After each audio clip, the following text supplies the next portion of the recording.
It's a well-known observation among people who use or have tried themselves, or practitioners who use a ketogenic diet, that people seem to be able to lose weight more readily and for a longer duration of time than when employing a calorie-restricted diet, particularly one which is high enough in carbohydrates that it prevents nutritional ketosis. And so there's multiple published studies with calorie-restricted diets, say 1,200 or 1,400 calories a day, which for the average heavy person induces 1,000 calorie per day deficit. Yeah. That as the diet goes on, hunger and cravings increase. Yeah. And so there is essentially some termination point driven by physiological hunger. Your ability to resist. Yeah, it's sort of like resisting a slow, inexorable force. Eventually it gets the better of you and you abandon the diet. No matter how stoic you are. Yeah. Well, there are people who can do this for 6 months and lose a lot of weight. Right. It's rare that anybody goes beyond 6 months with a purposeful calorie restriction. Yeah. You know, there's some of the calorie restricted longevity advocates who can, on average, do this for years, but they're very rare. Yeah. They're very rare that people can do that. Yeah. So you have a crescendo of subtle, cravings and overt hunger symptoms that build over time. Yeah. And most people see the opposite for 6 months or longer with a well-formulated ketogenic diet. And many people experience this reduction in hunger and cravings. The appetite is there. A couple times a day they feel, a need to eat and are satiated, but it's rarely as compelling as what builds up as one follows a prolonged calorie-restricted non-ketogenic regimen. Yeah. There was some elegant research done in the 1950s, back when, post-World War II, there wasn't a whole lot of research money available, and there was a remarkable scientist in the UK named Professor John Garrow. Okay. And he had a country escape place, maybe in a village in the Scottish Highlands. Right. And there were about 300 people who lived in this village. And he would go there for a few weeks or a month every summer. Whatever that 3-week window was of summer in Scotland. Right. And, it was just a place to go and get away from the city, from London. But since he was there, he'd bring along a scale. And he'd weigh everyone in the village. Okay. Year after year, he weighed everyone in the village. And took their names, so he knew. Yep. Right. And they all knew him, and he knew them. He was a crazy professor from London. The man with the scale. The man with the scale. And he would record their weight year after year. And, kids and adolescents gained weight. Women, when they were pregnant, gained weight. If, perhaps they retained a few pounds after each pregnancy. But for barring pregnancy and barring major illness or disease in the adults, their weights were remarkably stable for years and even decades at a time. Wow. Yeah. Now, the average adult eats somewhere between 750,000 and 1 million calories a year, and yet their bodies, a normal weight adult body will contain anywhere from 50 to 100,000 calories. So people were eating 10 to 20 times their weight in energy each year, and yet their weight was just staying stable within a few pounds. Right. And they weren't counting calories. Yeah. Nobody was saying eat this much or eat that much, which implies that we, under unperturbed circumstances, without derangement, we as adults have internal instincts that let us get within 1%. That's a remarkable of our daily energy intake year in and year out. That's a remarkable accuracy. Yeah. And there are some people who are gaining persistently, but this is the 50s, and we didn't have a huge amount of sugar and highly refined carbs, and particularly in Scotland, you can't get fat eating haggis, So clearly, when you get even a carb-containing diet right, most people have homeostatic mechanisms that are very precise and are instinctive. Yeah. So what we seem to have discovered is that when we get people on a well-formulated ketogenic diet, we recreate those instinctive mechanisms, but not at the weight that you're at now, but by inducing nutritional ketosis, somehow that sets the new target for the body's homeostatic mechanism at a lower level. Right. People have called that the set point. And I think we should call it a settling point, because it's settling because you can change it by changing diet composition. Yeah. But nutritional ketosis seems to induce a new settling point for people that may not be exactly where they want to be, but a lot lower than where they are in a insulin-resistant, particularly with diabetes or metabolic syndrome disease state.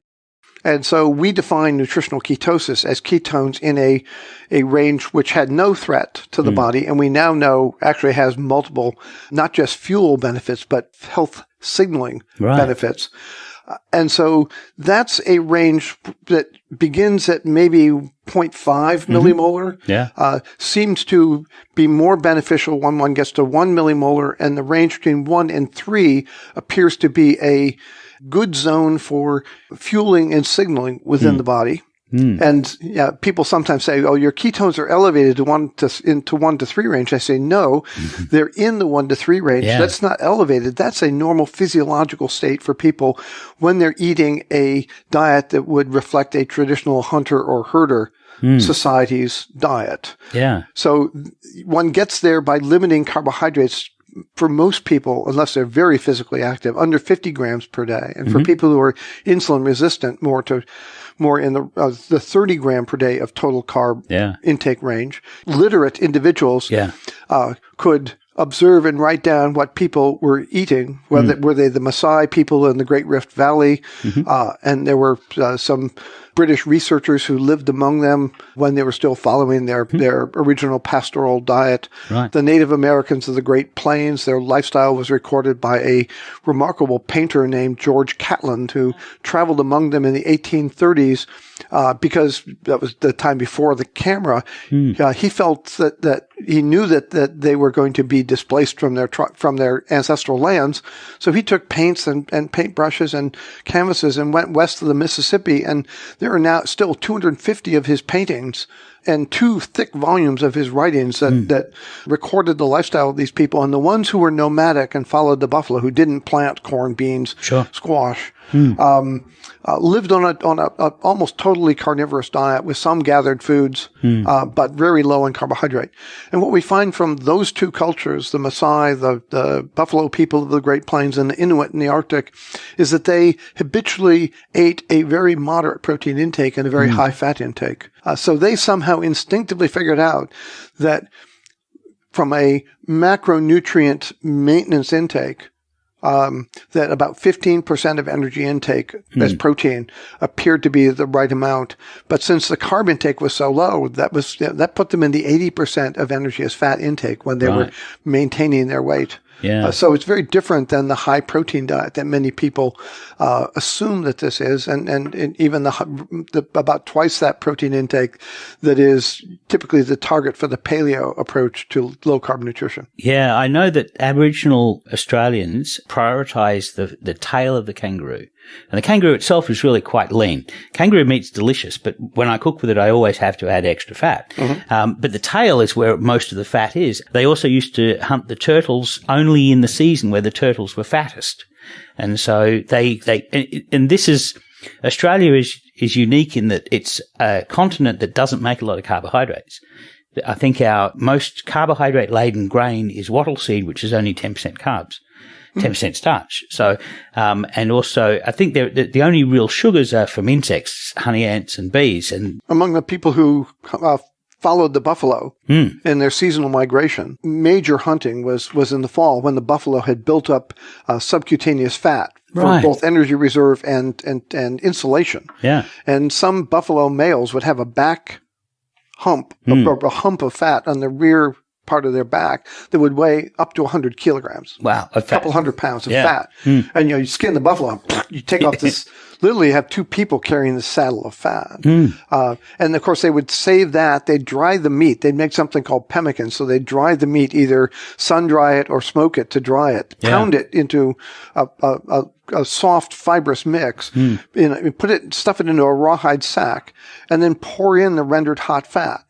Right. And you'd get this block of meat encased in fat. And of course, this is ruminant fat, so it's solid at room temperature, kind of like butter. Yeah. A little more higher in fat or in saturated fat than butter content. And you could carry that sack with you for months, if not up to a year. And the energy density was such that if you're in camp not working hard, you could live on a pound of that pemmican per day. That's incredible. So they treasured the fat. But in the spring and early summer and late winter, when the fat amount was reduced, as you say, they would selectively consume the animals. And the treasured parts were the fat around the kidneys, the tongue. The tongue always had fat in it. The tongue's quite fatty, and the bone marrow. And you would find these piles of cracked buffalo long bones. Yeah. Smash them open with stones and scoop out the marrow. If one is not eating any dietary carbohydrate, any visible carbohydrates from vegetable sources or grains, and one eats 2.5 grams of protein per kilogram reference body weight, one can still be in ketosis. Yeah. But the ketones are somewhat higher when you're at 1.5 grams per kilo. Yeah. So, someone can follow the current kind of concept of a carnivorous diet, in the, 2 to 3 gram per kilo protein intake range. Right. And still have ketones. Again, the more insulin resistant a person is, the greater the tendency for them to be held down. Yeah. The more physical activity someone has, particularly endurance physical activity, that's a factor that helps bring ketones up somewhat. When we give in my study on bicycle racers that we published in 1983, we gave them 1.5 grams per kilo as meat and fat, with no vegetable matter. And their ketones averaged about 2.5 millimolar. Yeah. But we didn't do a high protein range in that metabolic ward study to look at the effect of more or less doubling the protein intake. But the ketones would have been lower than that. They would have been, yeah. It was a total of 12 women. Half of them remained sedentary. The other half we had add in exercise. We gave them the first week of the very low calorie diet, which had 30 grams of carbs per day. Okay. We gave them the first week of that diet to begin the adaptation process. And then we eased them into exercise by doing half an hour a day. The second week of the study, an hour a day of exercise. And this was monitored on a stationary cycle. And then for the first week, none, half an hour per day. The second week, third week, an hour a day. And then weeks 4 and 5, we had them do 2 hours a day. Now, this was at a very modest pace. This is 60% of peak aerobic power, which for them was, exercising at an energy expenditure of about 350 calories per hour. Okay. So they were burning about, at the 2 hours per day rate, that was about 700 calories per day, and that about equaled the amount of calories they were eating with this diet, which is 700 to 800 calories per day. So in theory, they should have been a net zero. And what I was pursuing was this concept that exercise counters the weight or the resting metabolic rate depression that comes with caloric restriction. I see. So the 6 women who did no exercise, no purposeful exercise other than sat on the couch, walking around the metabolic ward. Yeah. Those 6 women had a 10% reduction in resting metabolic rate that occurred in the first week, and then that reduction in metabolic rate was stable for the rest of the study. Right. So the body sensed immediately that it was in a privation condition, turned the thermostat down by 10%. Yeah. But as they got enough protein to preserve lean body mass, enough minerals to fill in the cracks between the protein and allow the body to maintain physiological functions, that 10% was a constant response to that degree of caloric restriction. And insulin was low enough so that they could mobilize energy out of the fat stores and to mobilize it into mitochondria to be oxidized. Yeah. The average woman in that study lost 6 kilograms in 6 weeks or in 5 weeks. Yeah. So that was and it was a variation between individuals. Some lost faster, some lost slower. Yeah. But what was fascinating is that the resting metabolic rate to the group that the 6 who did the exercise, as we added half an hour, 1 hour, and then 2 hours per week of exercise, again, they came down 10% the first week and they were doing no exercise, just like the control group. But then the added exercise caused a progressive further decrease in resting metabolism. So at the end of the 5 weeks of the intervention, the full effect of caloric restriction plus exercise was a 25% reduction in resting metabolism. And no significant difference in weight loss. There was no difference in weight loss. I would say that we have a highly evolved instinctive mechanism that we don't control intellectually. Yes. That regulates our energy balance. And when we undergo periods of privation, the body goes into conservation mode. And most people, when they're overfed, it increases their resting metabolism. But some people increase much more than others. There's some people who can overeat a lot and their metabolism speeds up and they'll burn that extra off. Other people, their body says, good, great, thanks. I'm going to put it in the bank account. Yeah. So, there's inter-individual variation to that response, but we all have highly evolved autonomous regulatory mechanisms. Yeah. And so again, what we've learned to leverage is when we put people on a ketogenic diet, we take away the high insulin storage signal. Yeah. Or markedly reduce it, is we give the body permission to to increase its rate of fat oxidation. Yeah. And that rate of fat oxidation initially is countered by fat hunger. Right. But again, we've come to see in ourselves when we try this on ourselves and predict for our patients that once they get to a new homeostatic level, there is a signal that as long as you don't eat carbs, that says eat more fat. Yes. And when we tell people about this, they say, "Oh yeah, that's happening to me." I open the refrigerator and the butter looks good. Yeah. Or I walk past the grocer's case. Yes. And I look at skim milk or non-fat yogurt and I say, ooh, but the high-fat yogurt or the full-fat cream and cheese looks good. Once you tell people that this could be occurring, and we're not planting a seed, we're just helping them see what is instinctively there driving their desire to eat. Yeah. That it appears the body can adjust what looks good to it to match its physiological needs. We've had the opportunity to do a fascinating experiment. Yeah. It's basically a proof of concept around some of the, based on some of the prior shorter term research that Jeff Volek and I have done, in which we've taken previously people with metabolic syndrome, which is prediabetes, which is associated, like diabetes, with underlying insulin resistance and inflammation. Yeah. And with a well-formulated ketogenic diet, we see a prompt, before major weight loss, a prompt reduction in insulin resistance and a prompt reduction in inflammation biomarkers. Yeah.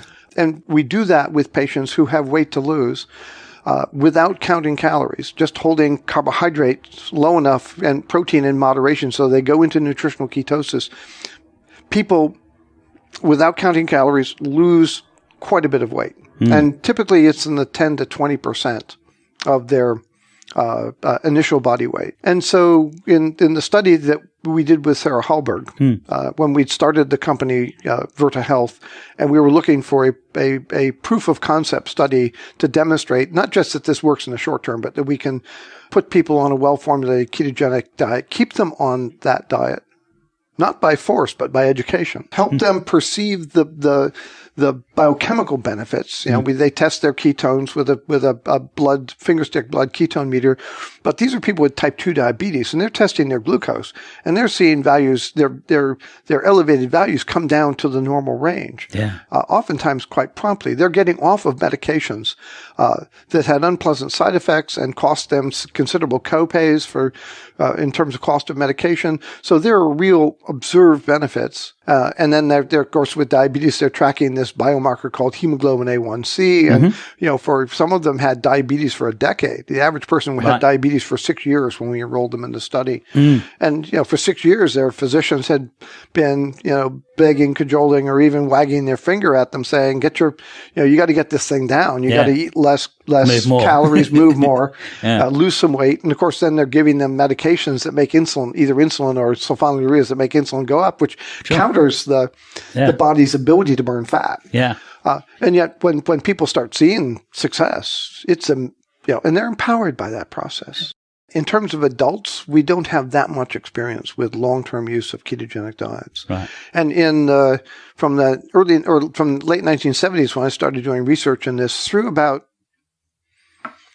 2010, so over a 30-year period of time, I did not promote a long-term ketogenic diet. Right. Because I had not proven to my satisfaction that using modern foods, that it could really be safe. Yeah. I mean, we knew the Aboriginal cultures did this, but we destroyed those cultures before we studied them. Yes. I mean, we have some pretty good evidence around the Inuit, fairly good evidence in terms of the Maasai, but we don't have detailed records of what, if any, plant foods they ate. It is said that among the nomadic Native Americans who lived on the buffalo and followed the buffalo, it's said that the women tended to eat gathered foods, particularly during pregnancy. And you can make, there is a need for magnesium and potassium and phosphorus, and it may be more than you get from getting enough energy from a moderate protein intake. So we didn't know the safety factors. And of course, there's this tremendous fear of fat that we have. And the idea that you feed someone 70 or 80% of their daily energy intake as fat is horrifying to anybody with a basic or advanced nutrition education. And so I didn't want to advocate something we hadn't proven safe. So working with Jeff Volek from 2003 till 2010, we basically researched the fate of saturated fats that were eaten. And it turns out that when you become keto adapted, you double the body's ability to burn fat for energy. Right. Both at rest and during exercise. Yeah. In highly trained runners who eat a high carbohydrate diet, we found that the highest fat oxidation was less than 1 gram of fat per minute at their peak fat burning during exercise. Yeah. An identical person adapted to the ketogenic diet, not for a few weeks, but for 3 to 6 months or longer. Right. And it takes that long. That keto adapted runner can burn fat at 2 grams per minute. Wow. 1.7 grams per minute, as opposed to 0.7 or 0.8 grams per minute. Right. Racing a 4-cylinder car against an 8-cylinder car. And for fat oxidation, a keto-adapted individual is an 8-cylinder engine in terms of fat power, not 4-cylinder engine. Right. So they can use fat much faster. And it turns out that the primary fuels the body likes are saturated and monounsaturates, and the saturates don't build up, even though people eat a lot of them, because they're being burned for fuel on a real-time basis. The tank doesn't overflow with saturates when it's being tapped into as the body's energy, asleep, awake, running, walking, whatever. There's this old adage that you are what you eat, and that's incorrect. The correct way to state that is you are what you save from what you eat. Right. So the people who preach against saturated fat have it half right. That when you take a blood sample from someone and measure how much saturated fat there is in their blood, and then you follow them for a decade and see how many people develop diabetes, heart disease, or die of any cause. Yeah. The higher the saturated fat in the bloodstream, the greater the risk of diabetes, heart disease, and mortality. That's absolutely true. It's been shown in multiple studies in multiple countries. But because nutritional ketosis doubles the body's capacity for fat oxidation, it basically protects the body from that buildup. And so when we purposely feed people 3 times as much saturated fat per day on a ketogenic diet for 12 weeks versus a low-fat diet with 1/3 as much saturated fat in the diet, and we draw the blood samples, these are weight loss diets, eaten to satiety in terms of the ketogenic diet. The people on the ketogenic diet actually have lower levels of saturated fat in the blood, despite the fact they're eating 3 times as much. So it completely destroys this concept that you are what you eat. I eat 10 times my weight in energy each year, and what I have left is what my body's decided to save. And being on a ketogenic diet gives my body much more power to sift through those things and save the things it wants to save and not be forced to save things that might do me damage. If they're insulin resistant, they can't burn the carbohydrates adequately, and that gets turned into saturated fat in the liver. And so you actually not only block the body's ability to burn the saturated fats that are already there, but it forces the body to make more saturated fat. And we're also monitoring other biomarkers, such as lipoprotein, particle sizes, biomarkers of inflammation. Right. So we'll have a lot of information going forwards that will inform us in terms of how safe we feel this will be as a long-term strategy. And the safer it is, the more we can extend it out to less threatened segments of the population. But right now, we know people with diabetes have a marked increased risk of cancer and heart disease. And so any potential small increased risks that might be associated with some aspects of this diet are completely counterbalanced by the reversing all those risks of cardiovascular disease and cancer that are associated with diabetes.